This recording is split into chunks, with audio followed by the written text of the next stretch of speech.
Resentment is there's a bunch of people out there that have these lives that are deeply unsatisfying, because I think somehow or another, through momentum and just through just things falling into place the way they are, and people trying to fit their lives around the way these pieces have fallen into place, there are so many people that are working all day long doing something that is deeply unsatisfying and almost painful to them. Yes. If you make furniture for a living, and you feel a great satisfaction out of that, and you sell that furniture, look, man, making furniture feels good. If you can do that, you could cut those corners perfectly and sand everything down nice and stain it, and then it's done, and you get this satisfaction, and you sell it to someone, and that pays your bills.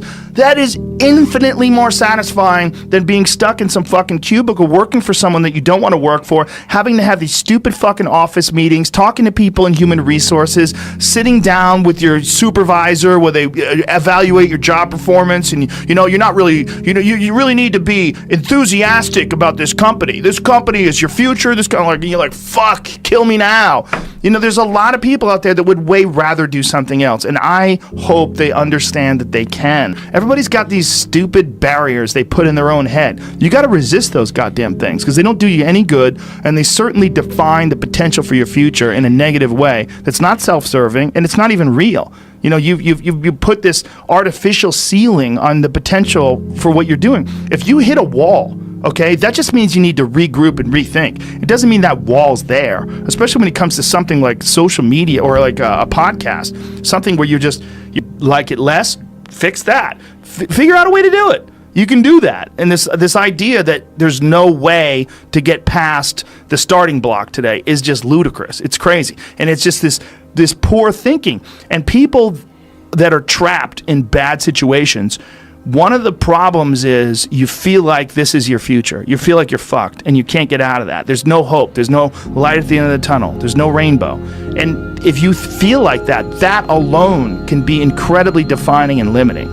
But if you look at yourself objectively and say, okay, I kind of am fucked here. I'm in credit card debt. I'm working in a shitty job.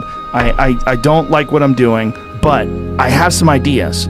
I need to feed those fucking ideas. I need to feed them and water them, and I need to set aside a certain amount of time every day to just try to make those things happen. You can do that.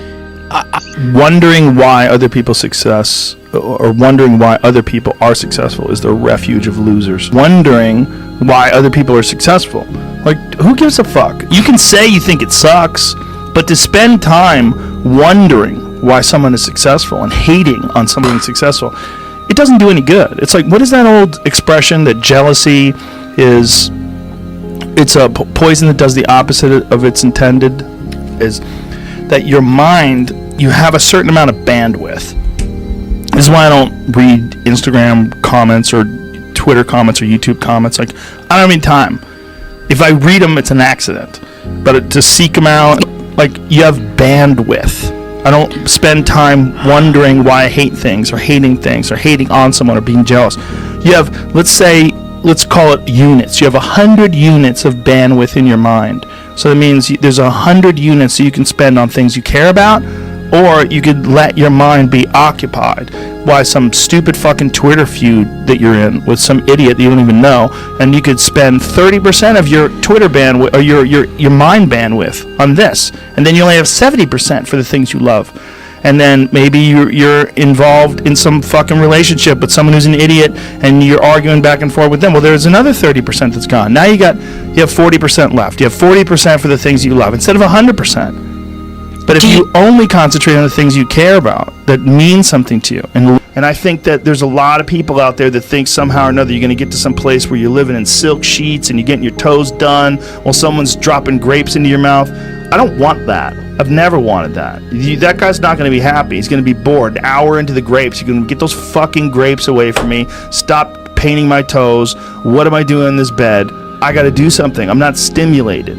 The human organism, the animal that we are, needs constant stimulation because it evolved trying to find food and escape enemies.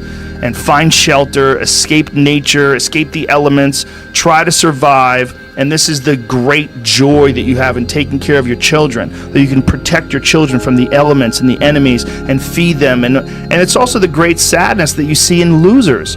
When I see a loser, I see some guy who's 43 years old, lives in his parents' basement, and he fucking hates the world. I'm like, that was a baby. Man, this is a baby that somebody just gave shitty nutrients to, whether it's nutrients in the forms of food or in the form of thoughts and ideas and examples, and this kid developed these horrible self-defeating patterns of behavior that have led them to this point where they're this middle-aged person with no future and no idea of how to get out of this rut, and probably never will escape it, and might just wind up sucking on a gun.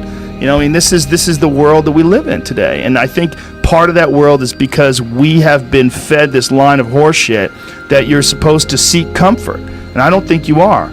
I think you're supposed to seek lessons, and you're supposed to seek difficult tasks and accomplishments, and through those things, and through doing things that are hard to do, even if it's just a fucking 90-minute hot yoga class. I do a 90-minute yoga class, man. Those last 20 minutes, I do not want to be there, man. And I definitely don't want to give 100%. And I can cheat. I can kind of half-ass it. I can. But if I don't, and I get through it, when that time is up, and the lady says namaste, and everybody gets up, I'm like, fuck, man, I made it. You know, I lost 15 pounds. My fucking yoga mat is drenched to the point where I could literally wring it out and fill a jug up with water. But through that struggle, I will now have a better day, and I better fucking do it again tomorrow, or do something else. Because if I just think, well, tomorrow I'm just going to coast and eat Twinkies and watch TV. Oh, hello, sadness, my old friend. Hello, depression. Because when you're not doing anything, you feel like shit. And that's just a part of being a human being. And we can pretend that we're something other than what we really are. And we can pretend, nah, me, man, I'm just cool, just chilling, doing nothing. Bullshit. You're a fucking human. You're a human being. You evolved from the fucking hundreds of thousands of years of hunters and gatherers and people that were struggling. Those human reward systems are carved deeply into your DNA. And if you don't respect that, if you don't respect the mechanism of happiness and fulfillment and what you really need to do in order to feel satisfied in life, camaraderie, love, family, friendship, struggle, testing yourself, learning, all those things are imperative. They're all a giant part of being a person. Concentrating on people that suck or being jealous about people that are doing well does me zero good. But instead, if someone does well, I can be inspired and I can get fired up by it. I mean, I figured this out in my early 20s.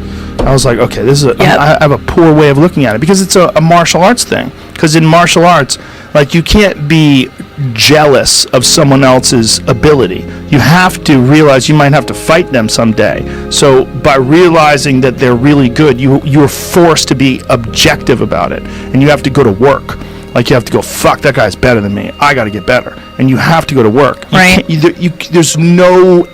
There's no positive benefit in underestimating someone.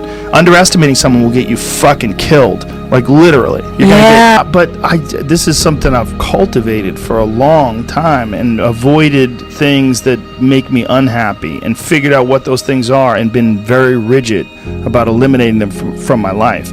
And one of the big ones is eliminating interactions with people that are negative. That is gigantic. And because I've realized that I'm not really as independent as I used to like to think I was. I used to like to think that my thought process was independent and that I don't give a fuck what anybody thinks. That's nonsense. People say that because they absolutely care what people think, and it bothers them. So they say, I don't give a fuck. But that I don't give a fuck stuff is almost entirely nonsense. You do care. And you care in both ways. You care if people are critical of you, care if people are positive of you, but you also care if people are living positive lives and they're motivating you. That's a big one. People are fuel, and other people, it's one of the reasons why I like talking to people, one of the reasons why I like to do podcasts, because I get a lot out of, like just talking to you about your time in the monastery or your push to get to that 100 miles. Like, you get energy out of people like that, and you think about this energy and you think about this inspiration when you're doing other things. And it also sets in your mind that when you meet these exceptional people that move you, like, what are the characters what are the qualities that they have? What are the characteristics that they possess? And those things become significant and important to you. Whereas if you live around a bunch of people that are complaining and bitching about everything, and they see the negative in everything, and they're always whining, those people are the opposite of that. They're the opposite of inspiration, and they're mud. You're just like, bleh. It's like you're up to your ankles in mud. You try to trudge through life. It's difficult. You're not light. It's not pushing you. There's not a wind at your back. The wind's in your face, and it's rough, and over time, I've learned that these people, you're not going to fix them. I used to want to fix them when I was young. I used to want to go, hey man, I see what you're doing. Like, dude, don't do that anymore. Listen, just do this and stop doing that and start doing this. And if you just work towards this, you could be successful. And then a week later, the guy's doing the same shit. You're like, okay, right. I'm wasting.